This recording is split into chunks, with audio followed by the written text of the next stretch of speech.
আমাদের বাংলাদেশের একজন বুজুর্গ আলেম আছেন, হযরত মাওলানা মুফতি নজরুল ইসলাম কাসিমি দামাত বারাকাতুহুমুল আলিয়া। আপনারা ওনার বয়ান শুনে দেখেন কি মজাদার বয়ান। তো উনি বলছেন যে আমি দীর্ঘ ৩৫ বছর যাবত সারা পৃথিবী, সারা ইউরোপের শতবার পৃথিবীর বিভিন্ন দেশ উনি সফর করে। উনি এমনি তো ব্যক্তিগতভাবে পৃথিবীর সব অনেক অগণিত দেশ উনি সফর করছেন, করে থাকেন সব সময় এখনো। তো উনি বলেন আমার এই ৩৫ বছরের জীবনে আমি এই পাঞ্জাবি টুপি পরা অবস্থা ইউরোপের, আমেরিকা, ইটালি, লন্ডন, এই সমস্ত দেশে অগণিত বার এক রাজ্য থেকে আরেক রাজ্য, এক দেশ থেকে আরেক দেশ গেছি, যাচ্ছি। কিন্তু আমি উনি বলেন আমি নিজ চোখে দেখছি, বারবার শতবার আমি নিজে ওনার বয়ান শুনছি, আমি শতবার দেখছি আমার এই পাঞ্জাবি টুপি পরা চেহারা, দাড়িওয়ালা, আর আমার পাসপোর্টের মধ্যে লেখা আছে ধর্ম ইসলাম।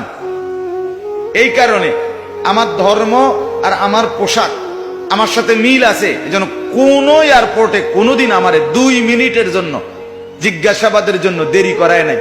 কিন্তু আমার সাথে গেছে মুসলমান পরিচয়ধারী জেনারেল মানুষ, ক্লিন শেপ, হ্যাঁ, সম্পূর্ণ ওয়েস্টার্ন ইউরোপিয়ানদের মতো চেহারা সুরত। হযরত নিজে বলছেন এমনও ব্যক্তি আছে পাসপোর্টে তো লেখা ধর্ম ইসলাম, চেহারা সুরতে ইসলামের কোনো নমুনা নাই। শুধু এই কারণে যে এই লোকটা কোনো ধোঁকাবাজ কিনা, এই জন্য 6 ঘন্টাও এয়ারপোর্টে আটকায় রাখছে। আমি এরকম অসংখ্যবার উনি বলছে আমি দেখছি। কারণ এটার পরিচয় আর এটার লেবাস কি বলে না, সেম বলে না। কিন্তু ওই বেটার ধর্ম লেখা ইসলাম, লেবাস পোশাকেও বলে এটা কি, এটাই সুন্দর, এটাই স্বাভাবিক, এটাই সাবলীল। আমরা এই যে যারা, আপনারা কেউই কাফের বেঈমানের মতো আরো যদি সাজেন, একেবারে যদি সবার সামনে খাড়াইয়াও মতেন,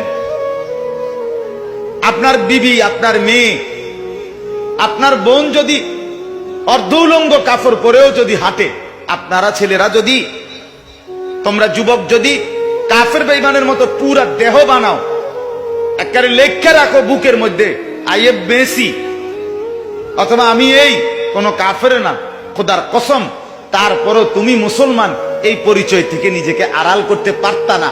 কারণ তোমার ভোটার আইডি কার্ডে লেখা ইসলাম, তোমার পাসপোর্টের মধ্যে লেখা ইসলাম, তোমার জন্ম নিবন্ধন সনদের মধ্যে লেখা ইসলাম, এটা তুমি আড়াল করবা কেমন? এটা গোপন করবা কেমনে? এটা তো পাসপোর্ট দিলেই লগ তো কম্পিউটার উঠে আসবে এর ধর্ম ইসলাম।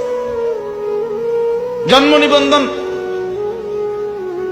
ফটোকপি দিবার লগে তো এটার মধ্যে উঠে আসবে এর ধর্ম ইসলাম।